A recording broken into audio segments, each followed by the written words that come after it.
This news update is brought to you by... So, I'm meeting Rico later. Gotta check in with the girls, but first, let me check my usage on the MyLime app. Now, what should I wear? Hashtag sexy.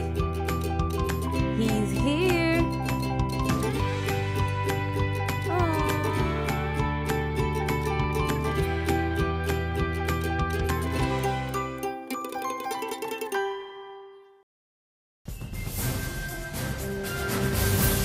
It's Thursday, March 19th, and time for the Barbados Today Afternoon Update. I'm Freundel Stuart. A warm welcome to you. Our top story. 3 people have been rushed to hospital following a 7 a.m. vehicular accident in which 8 other people were also injured. The 3-vehicle smash-up, which occurred at Roadview St. Peter, involved a transport board bus, a Honda CR-V, and a Toyota Corolla motor car. The driver of the SUV, Verisika David of 3rd Avenue Rockdown, St. James, was rushed to hospital along with her 2 passengers, her husband Dylan David and Tiffany Medford. 7 passengers in the bus, which was driven by 58-year-old David Wilson of Bridgefield in St. Thomas, were treated on the scene, as well as the driver of the car, Edwin Best, of Indian Ground in St. Peter. A former police officer appears in the Oysteins Magistrates Court today in connection with Monday's drug bust of South Point Christchurch. The former lawman, 57-year-old David Leroy Cumberbatch of Venus Drive, Wharton, Christchurch, is jointly charged with 60-year-old Neville O'Neill Cumberbatch of Suttle Street, St. Michael, and 27-year-old Michael Jelani Dual Silly of Skeets Road in the Ivy, with possession of 123 pounds of cannabis and 32 kilograms of cocaine. They are also charged with trafficking, importation, and possession with intent to supply. Meantime, the island's police chief says no stone will be left unturned in the investigation into last Sunday's fatal shooting of a civilian by one of his officers. 57-year-old Selwyn Knight lost his life as he and his son Junior, who was also shot, pursued Jamal Amal Skeet, who had robbed the Dash Gap Bank Hall home. Acting Police Commissioner Tyrone Griffith tells Barbados Today that a senior officer and a team of detectives are conducting a thorough investigation into the fatal incident. He also joined Attorney General Adriel Brathwaite in expressing condolences to the Knight family. I would want to extend heartfelt condolences to the family, relatives and friends of Mr. Knight, and for what I must describe as the most unfortunate incident. Wished him well in the circumstances. And what immediate steps have been taken to ensure that justice is done in this case? A team of detectives led by a very senior officer is conducting investigations into the matter, and at this stage I cannot go into any details.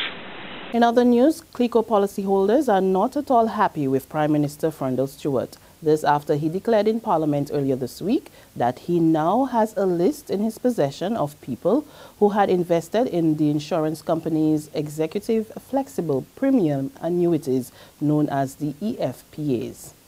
I have a list, because I requested it, of all of the persons who invested in the executive flexible premium annuity. I have a list of all of them. And by saying anything yet, I ain't saying nothing yet. I know all the people who wanted quick money, who were entranced by the lure of the attractive interest rates. I know them. I have all of the names. But some policyholders are not taking that comment lightly. They charge that the Prime Minister is trying to instill fear and portray them as something other than victims of the CLICO mess. This is such a grave injustice, not only in Barbados, but throughout the Caribbean region. It truly is a grave injustice. And you know, one of the things that a lot of people don't seem to recognize is that a lot of elderly people have been impacted, and widows, people who a country should be taking care been impacted by this situation. So to come to Parliament with a listing of EFPA policyholders, I would have truly loved to see our Prime Minister with a listing of the pensioners who, since January, have had their pensions stop because there's not enough cash to pay those pensioners. That is the kind of listing I would have liked to see. I would have liked to see a level of compassion shown from the floor of Parliament for those pensioners who are still waiting to receive their pensions.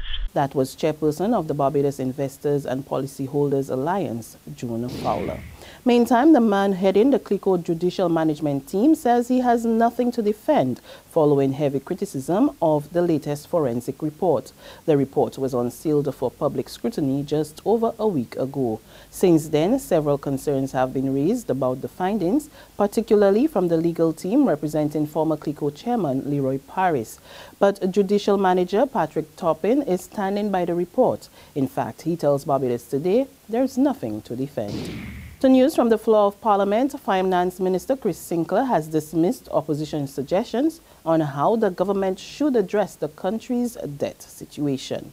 This mantra that they know have, every time one of them get up to speak, oh, we need to restructure debt so we can have money to do this and do that and do the next. And you know, it is really amazing when people hear things, they don't understand what they're hearing. They don't have a clue about how that process works. Because they believe that you can go to somebody and say, I want to restructure my debt because I want money to spend. And they can say you yes, as though it is work like that. But you know who is trying to do that now? The Greeks. And you see what the IMF and the European Central Bank is doing to them? It don't work that easy. There's regional and international news after this short break.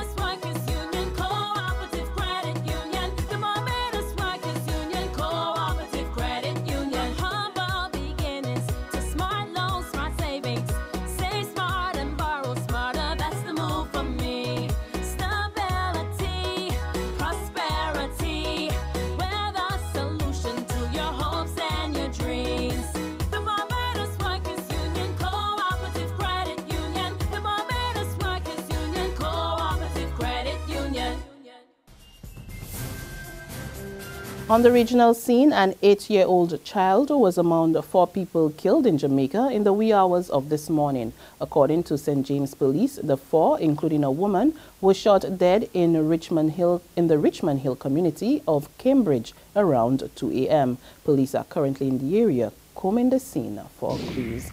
And finally, on the international scene, warplanes today targeted the compound used by Yemen's president in the southern port city of Aden. Smoke was seen rising from the compound amid conflicting reports about whether the president was inside.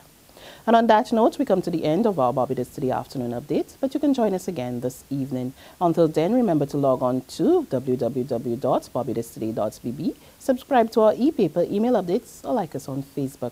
You can also catch us on Izumi Media and bus terminals or screenplay at supermarkets and gas stations near you. Also tune into Channel 101 online TV, as well as Mix 96.9 FM to get all the latest news and sports. I'm Freundel Stuart. To have a safe and wonderful day. This news update is brought to you by... So, I'm meeting Rico later. Gotta check in with the girls, but first, let me check my usage on the MyLime app. Now, what should I wear?